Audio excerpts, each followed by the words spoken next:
Bismillahirrahmanirrahim. Assalamualaikum warahmatullahi wabarakatuh.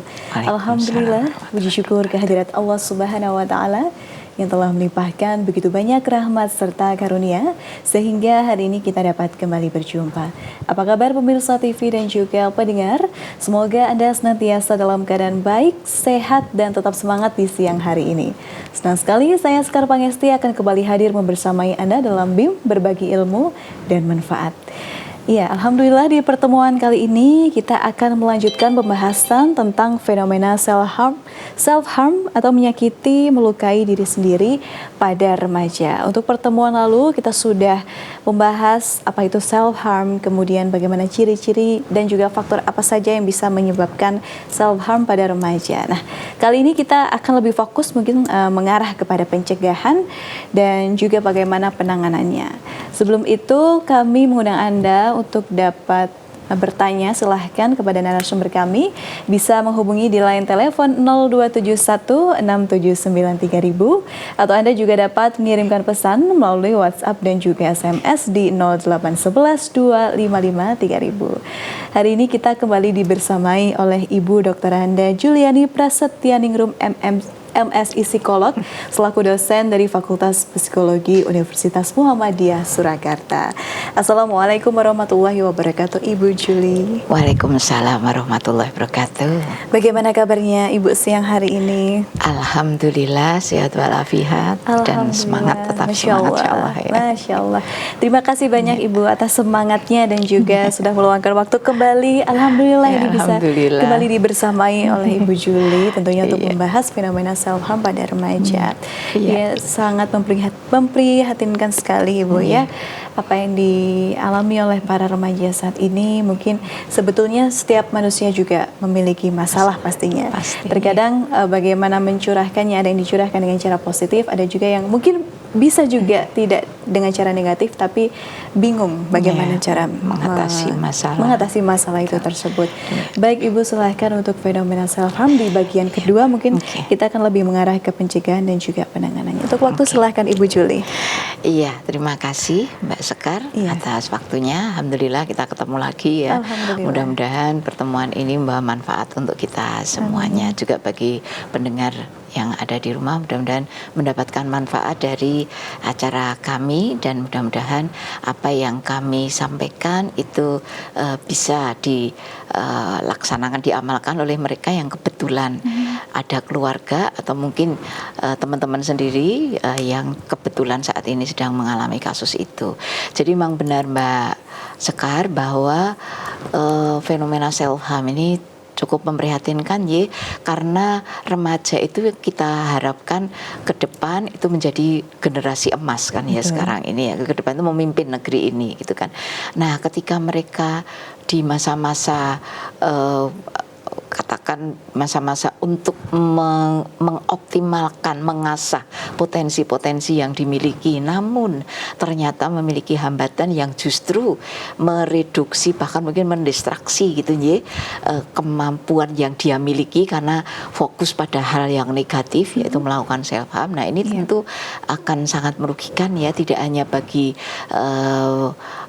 dirinya sendiri atau keluarganya, tapi juga bagi masa depan bangsa kita. Jadi memang kita bersama-sama perlu untuk ikut kalau bahasa Jawanya itu cancut tali wondo itu ya. Jadi ikut berperan serta mengatasi masalah ini sehingga remaja-remaja kita itu betul-betul menjadi individu-individu yang well adjusted gitu ya. Jadi memiliki kemampuan penyesuaian yang baik sehingga potensi-potensi yang dimiliki itu bisa aktual, bisa terasah secara optimal.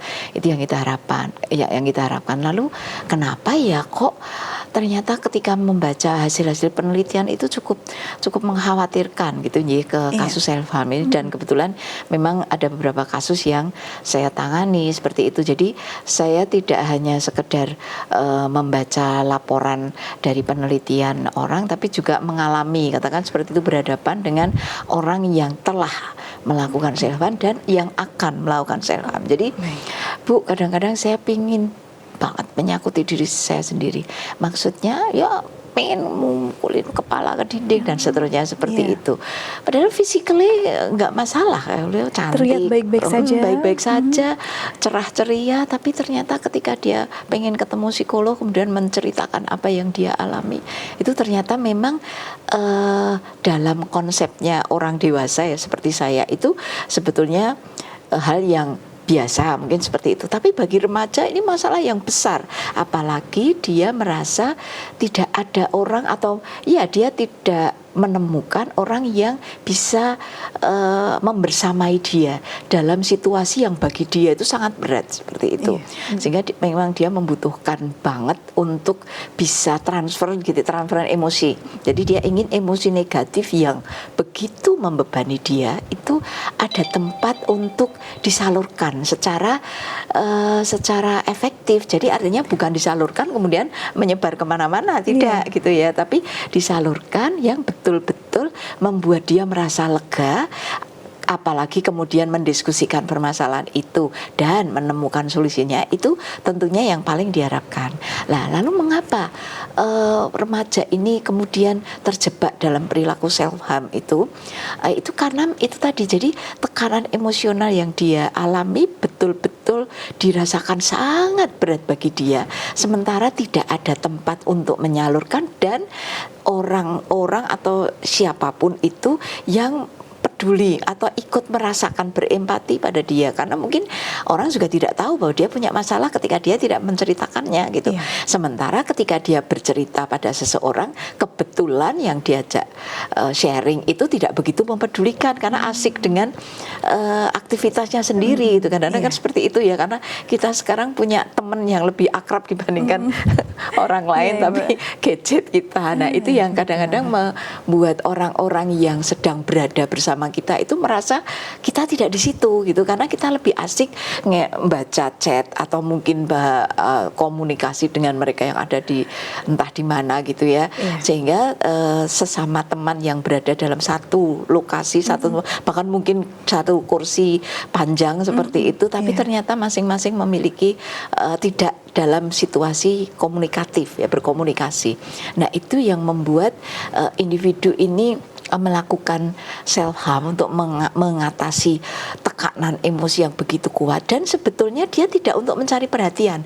Jadi bukan seperti anak-anak ya, dia teriak-teriak supaya mereka memperhatikan kita, tidak, orang lain memperhatikan, tidak, dia memang tidak untuk mencari perhatian, tapi betul-betul berusaha untuk mengatasi kondisi emosi negatif yang begitu berat dengan cara yang menurut dia itu efektif, menurut dia ya, pelaku ini efektif. Kenapa?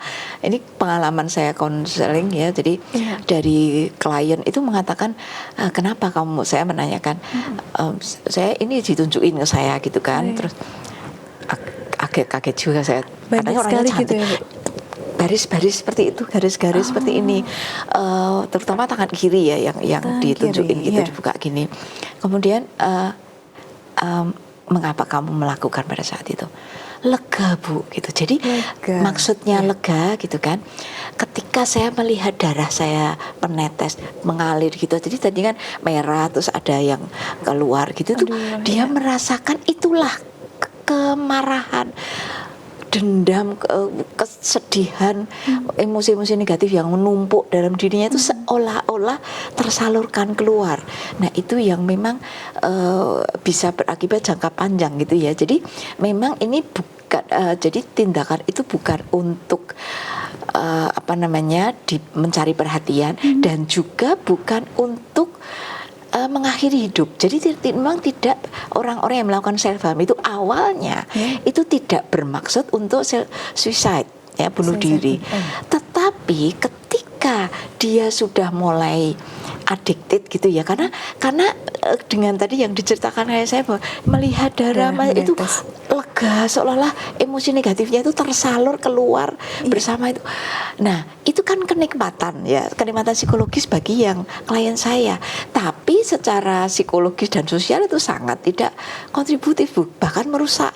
Kenapa? Karena kemudian di saat dia mengalami situasi yang sama, dorongan untuk mengulang itu besar sekali.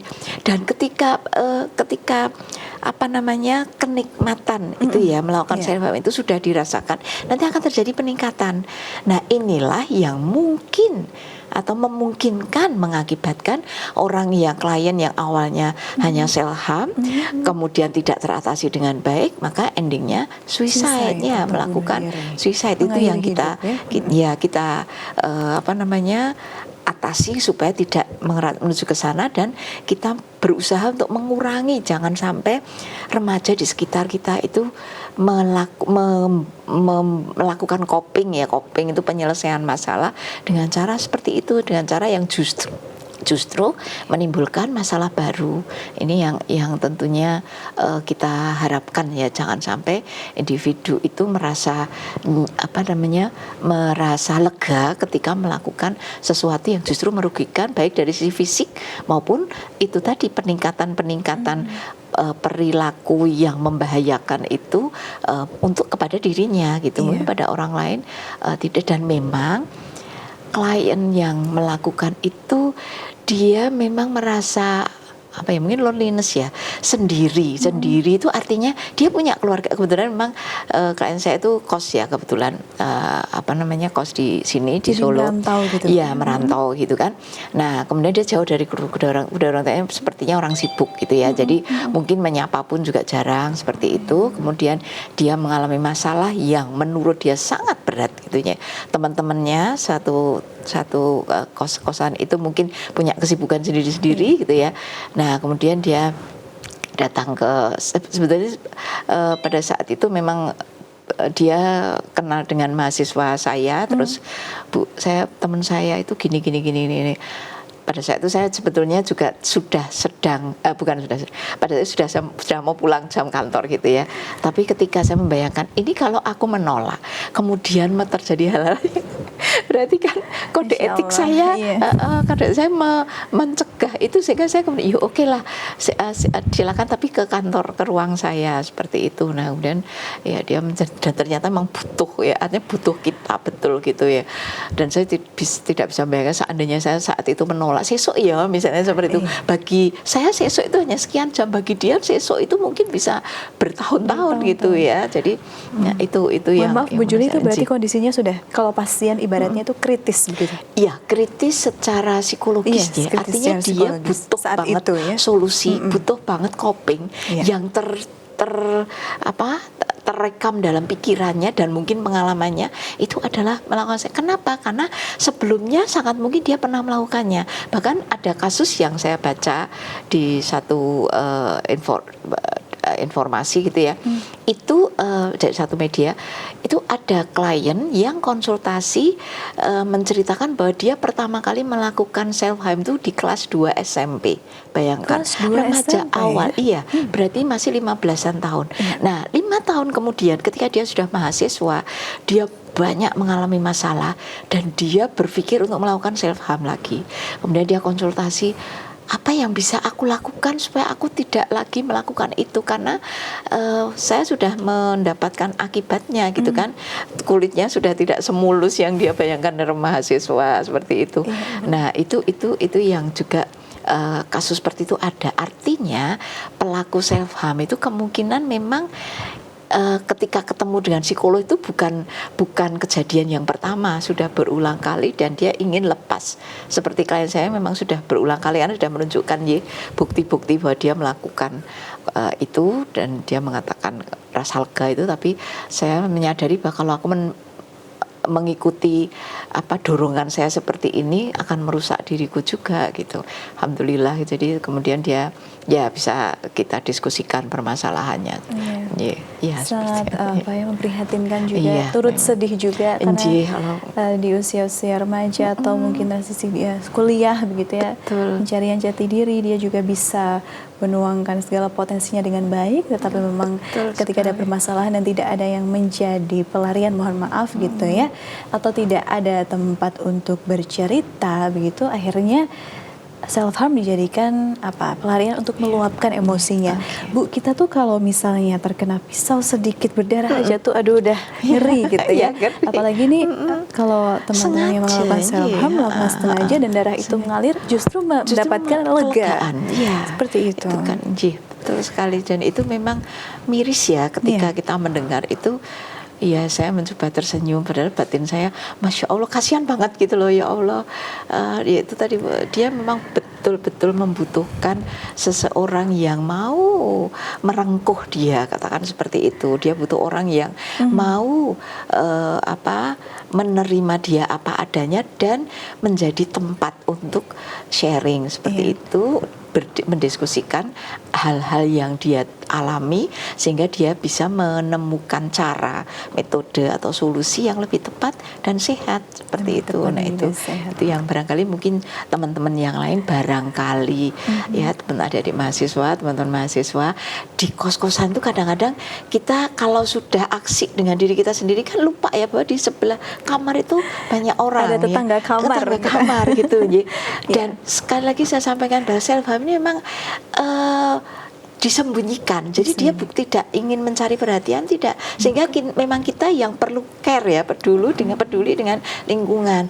Apa saja yang bisa kita curigai sebagai tanda-tanda bahwa ada itu, misalnya tanda-tandanya ya, ya.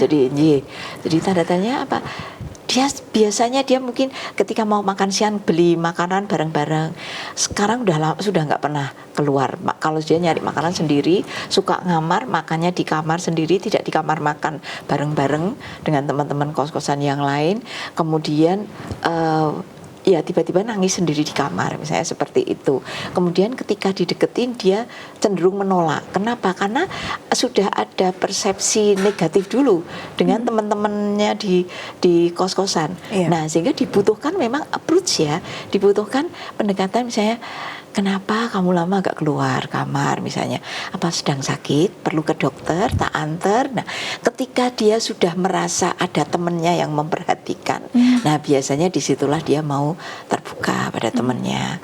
Nah itu starting point yang sangat bagus. Ya, jadi tetapi bukan berarti kalau sudah seperti itu berarti aku harus menyelesaikan masalahnya. Tidak harus sejauh itu. Kalau bisa seperti itu alhamdulillah. Tapi kalau misalnya itu sudah mengurangi beban psikologisnya, dia kemudian mau sharing kepada kita, nah itu kita terima aja dulu. Kalau kita memang merasa belum siap untuk membantu mengatasi masalahnya, kita bisa memberi masukan, misalnya gimana kalau ketemu dengan psikolog, gimana kalau ke UMS, ke UNS, itu kan semuanya ada biro konsultasinya, karena ada fakultas psikologinya misalnya, sehingga kamu bisa lebih leluasa untuk mencari solusi yang tepat untuk mengatasi masalahmu ini gitu. Misalnya kalau kita memang belum mampu ya untuk membantu mengatasi masalahnya, karena ternyata permasalahannya kok berat banget, complicated banget misalnya gitu ya. Ya tapi itu sudah satu poin yang sangat penting untuk pelaku ini, karena dengan kehadiran teman-teman, Masya Allah, astagfirullah. Iya. Baik, itu tadi ya Ibu ya. Ciri-ciri dari self harm yang pertama itu menyendiri, kemudian kadang ya juga pemirsa bisa menangis tiba-tiba, dan juga ketika didekati oleh orang lain ini biasanya menjauh gitu. Dan mudah-mudahan dari apa yang disampaikan Ibu Julie ini kita bisa lebih aware lagi, atau juga bisa lebih peka gitu kalau misalnya ada teman atau mungkin kerabat yang ini menunjukkan ciri-ciri atau tanda-tanda dari self harm. Ini kita bisa untuk menjadi teman, walaupun belum bisa membantu untuk mencarikan solusi, tapi setidaknya pertama ini mendengarkan gitu ya. Baik, nanti kita akan bahas Ibu tentang apa lagi tentang self harm, akan banyak. Saya tuh pengen taunya tuh ini Bu Julie, permasalahan apa sih yang biasanya dikeluhkan gitu ya, sehingga kok sampai bisa menyakiti dirinya sendiri atau melukai dirinya sendiri. Baik, nanti kita akan sambung di segmen kedua Bu Julie. Kita break sejenak. Baik pemirsa MTA TV dan juga pendengar dimanapun Anda berada, masih kami buka ya kesempatan untuk Anda dapat berkonsultasi dengan Ibu Juliani melalui line telepon di 02716793000 di bawah ini, atau juga bisa mengirimkan pesan melalui WhatsApp dan juga SMS di 08112553000. Jangan kemana-mana, tetap bersama kami dalam BIM Berbagi Ilmu dan Manfaat.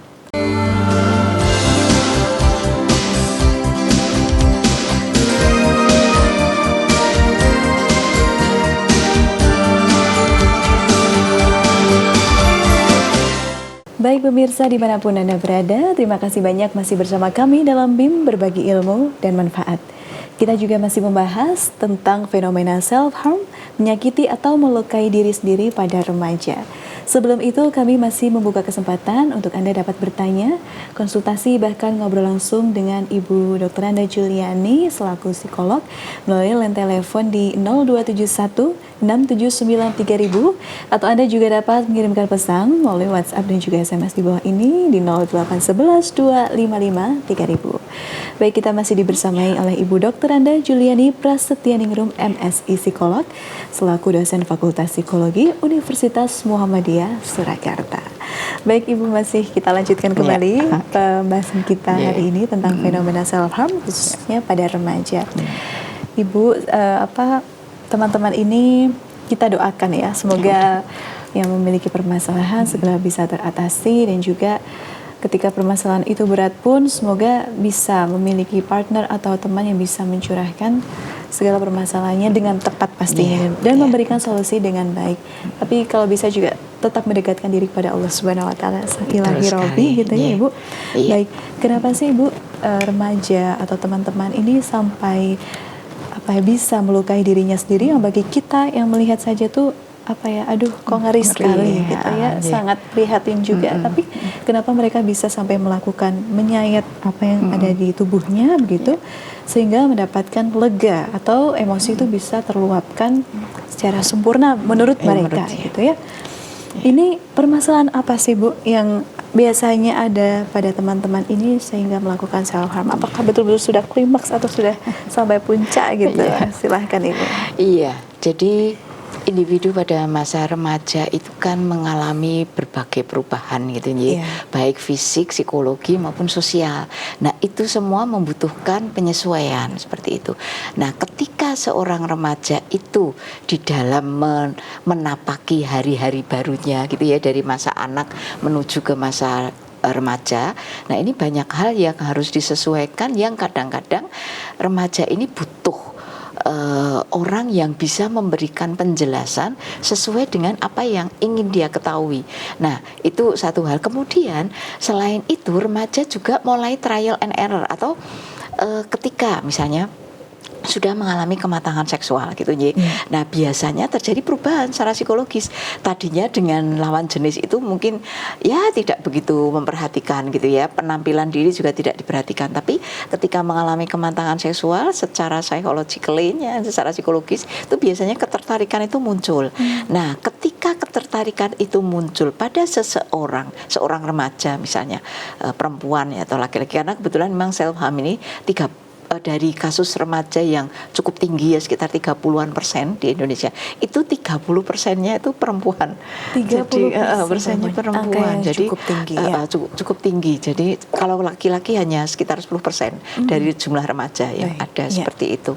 Nah, sehingga ketika mereka mengalami itu tadi ya, kematangan seksual, kemudian ketertarikan dengan lawan jenis, kemudian anak sekarang itu misalnya katakan pacaran seperti itu. Nah, dia tidak memiliki tempat atau orang yang bisa mengarahkan, sehingga trial and error saja. Temennya melakukan itu, aku juga, artinya aku Gen Z gitu kan, misalnya, atau ya milenial seperti itu temanku, berarti aku juga harus begitu gitu kan, supaya saya sama dengan mereka. Nah, ketika kemudian terjadi permasalahan yang cukup fatal gitu ya, dalam kegiatan pacaran tadi, nah, dan kemudian pacarnya misalnya meninggalkannya atau tidak bertanggung jawab. Nah, ini kan menyakitkan sekali bagi si remaja ini. Kenapa? Karena dia sendiri sedang mencoba bagaimana menjadi seorang perempuan yang sudah remaja seperti itu. Tapi pengalaman pertama atau mungkin pengalaman satu kejadian di mana dia membayangkan mungkin lewat film atau lewat bacaan novel misalnya, itu kan biasanya happy ending seperti itu ya. Tapi kenapa aku melakukan hal yang sama kok tidak happy ending seperti itu, sehingga bagi dia ini adalah satu kondisi yang sangat berat misalnya seperti itu.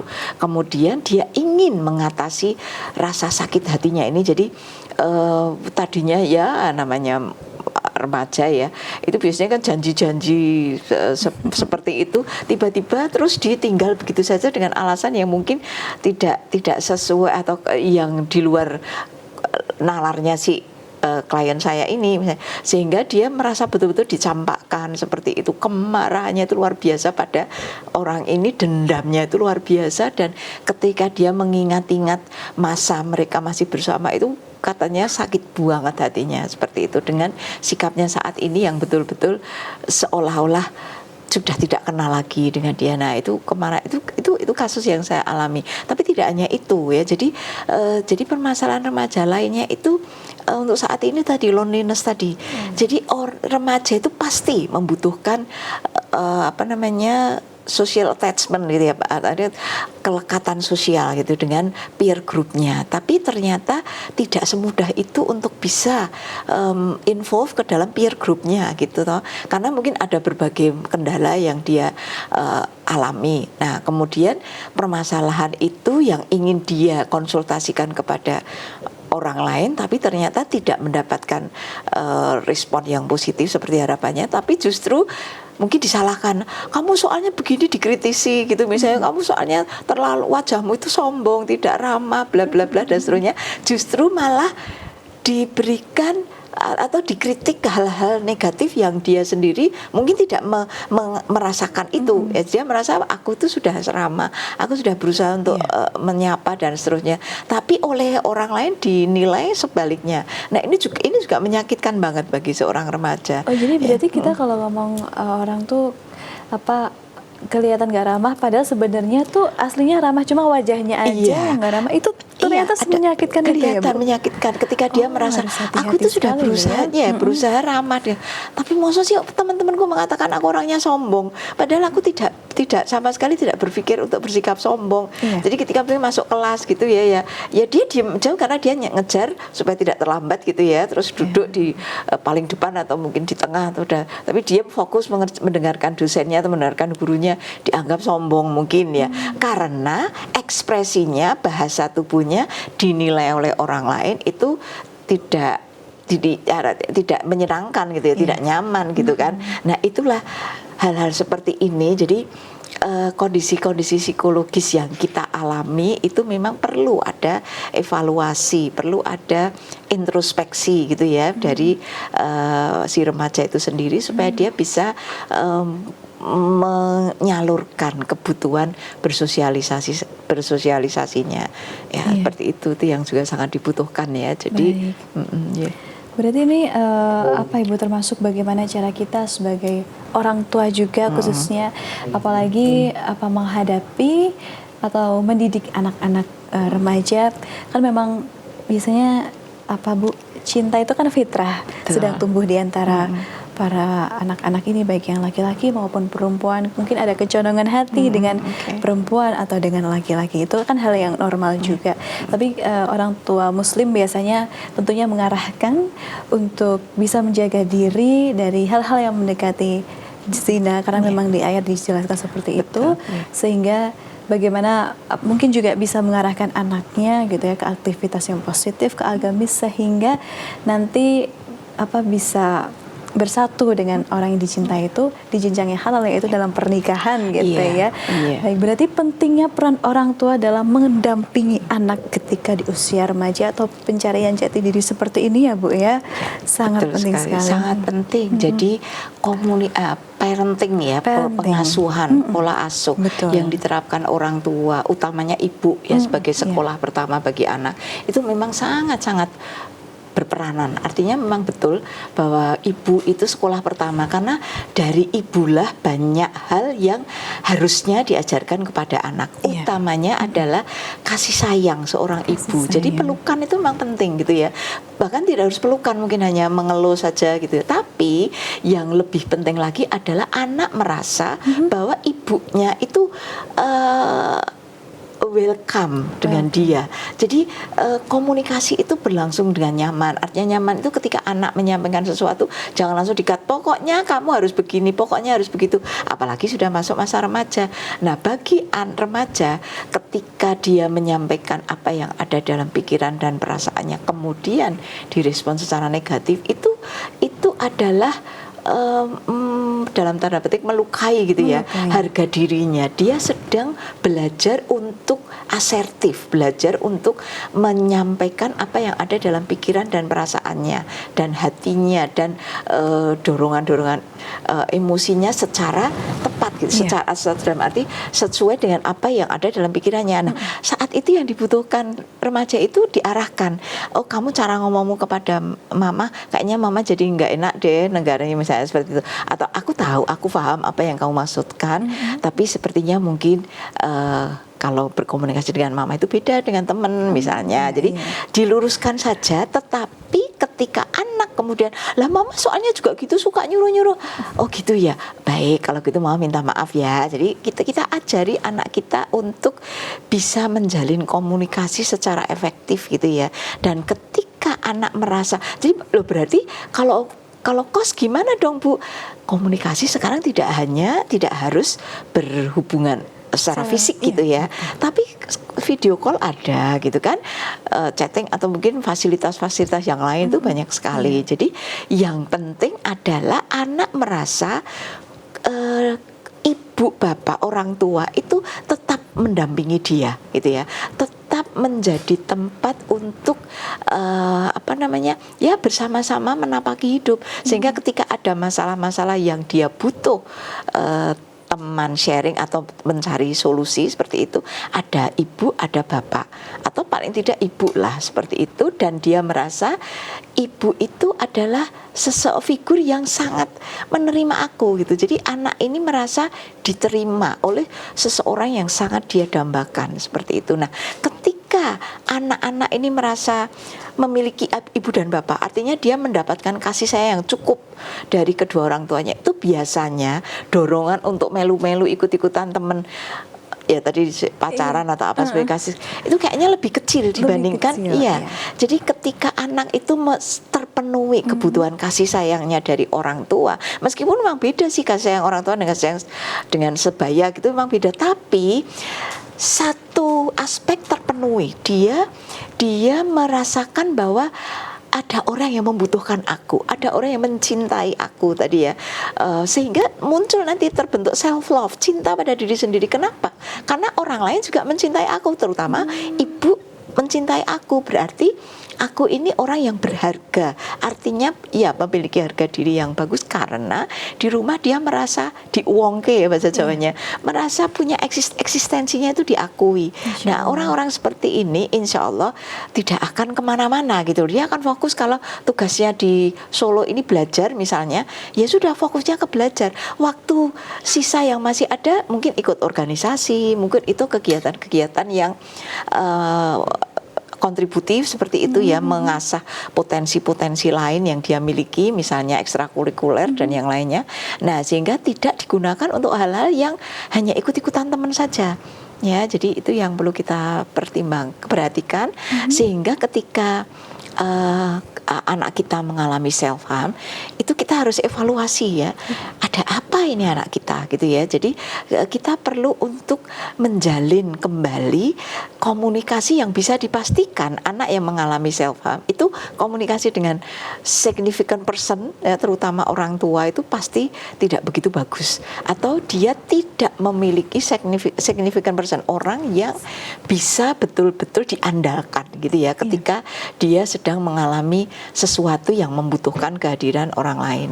Nah, ini yang perlu diperhatikan sehingga anak-anak kita itu terbiasa untuk bisa mengatasi masalah yang dia alami, karena dia yakin bahwa ada, kalau toh nanti aku belum berhasil, aku bisa konsultasi ke mamaku, ke ibuku, ke umiku misalnya. Seperti itu. Jadi ada figur yang selalu mendampingi dia seperti itu, meskipun jaraknya jauh ya, tapi ibu sering chatting, sering mungkin video call pas longgar malam hari misalnya, kamu sudah ngerjain tugas belum, kali ini sudah jam segini tidur ya misalnya, seperti itu bagi anak itu luar biasa. Berarti ibuku itu tetap memperhatikan aku gitu ya, tetap ada di sekitarku gitu ya, mendampingiku seperti itu.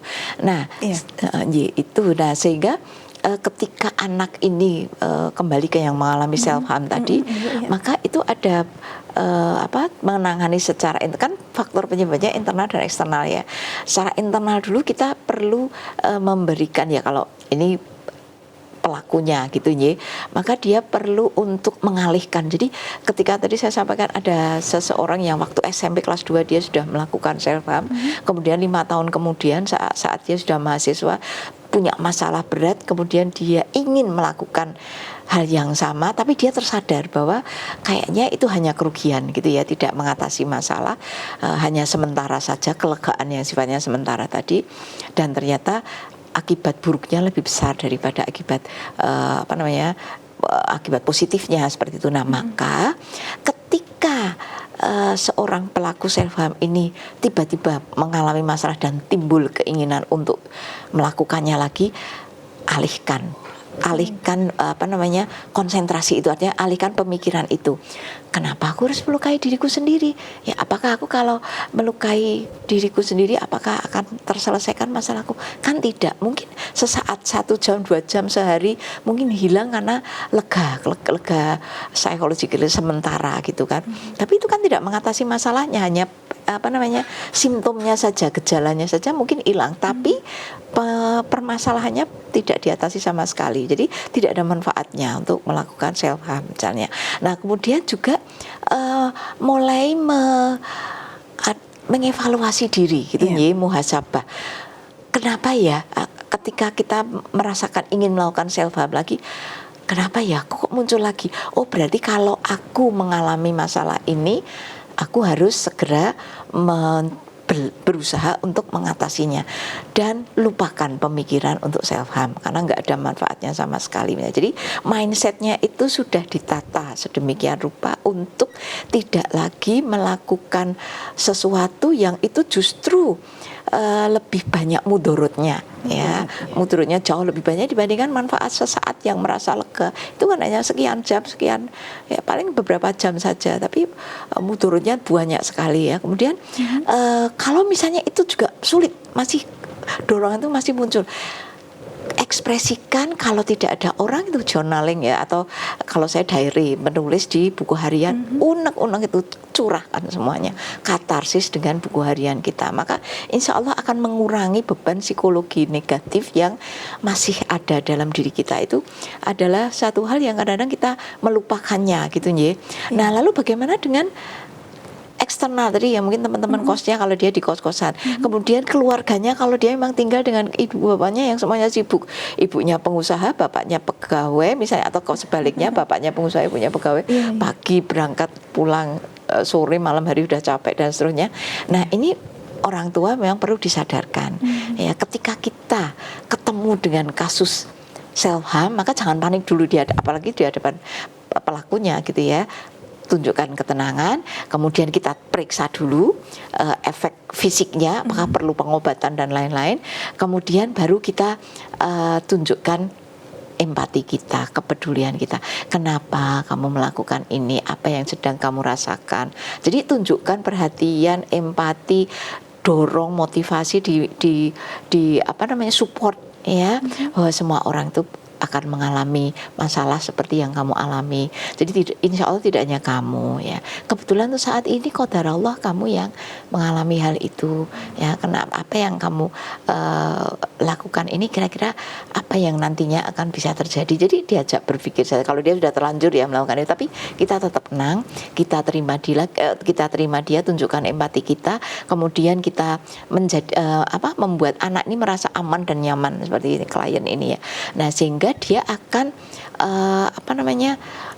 itu tadi merasa ada seseorang yang mau memperhatikan dia seperti itu. Lalu bagaimana kita harus mencegah gitu ya waktunya.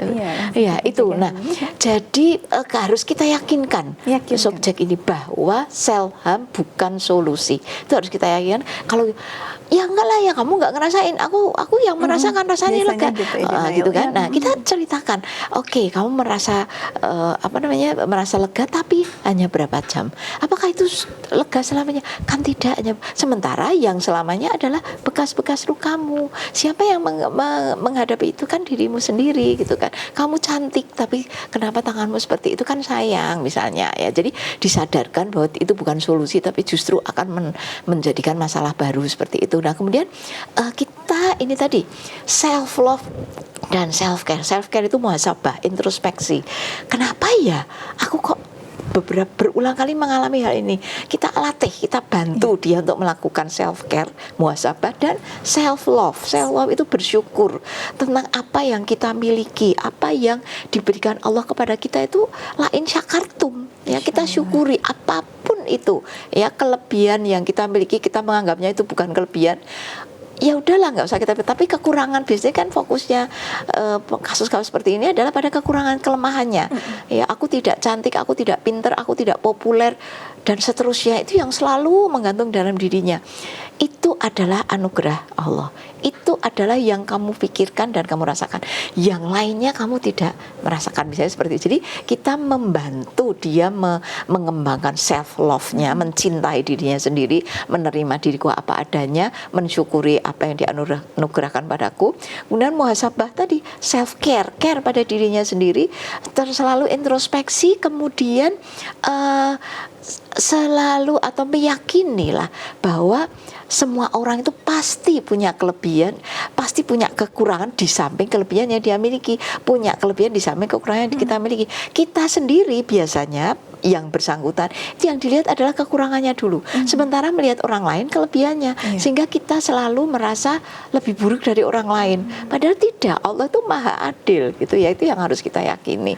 Nah itu Mbak, jadi beberapa hal yang perlu kita tanamkan ya. Sebetulnya harusnya ini bisa dikupas lebih banyak lagi dan pastinya belum selesai sebetulnya. Tapi waktunya terbatas Ibu, tapi yang paling penting adalah ternyata seberpengaruh besar itu yang namanya kasih sayang. Kemudian anak ini bisa merasa dicintai dan juga diperhatikan sehingga dia bisa mencintai dirinya sendiri, bersyukur atas dirinya sendiri, self love, self care tadi untuk muhasabah juga. Kemudian dengan dia bisa mencintai dirinya sendiri, dia bisa mencurahkan kebaikan kepada orang-orang di sekitarnya, baik itu dengan senyuman atau mungkin menyapa dan juga empati dan juga menghargai orang-orang yang ada di sekitarnya, karena kebutuhan cinta sudah dia dapatkan dari kedua orang tuanya. Makanya banyak anak tuh sebetulnya semua orang diciptakan pasti secara sempurna oleh Allah dan juga indah. Tapi kan manusia tuh punya standar sendiri untuk fisik. Mungkin dari standar manusia terlihat biasa saja anak itu.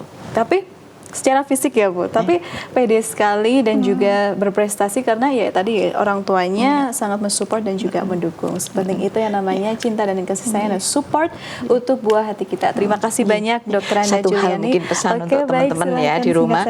Ya, jadi ketika kalian mengalami masalah, itu tidak hanya kalian ya, dan Allah itu pasti memberikan masalah pada manusia yang masih hidup.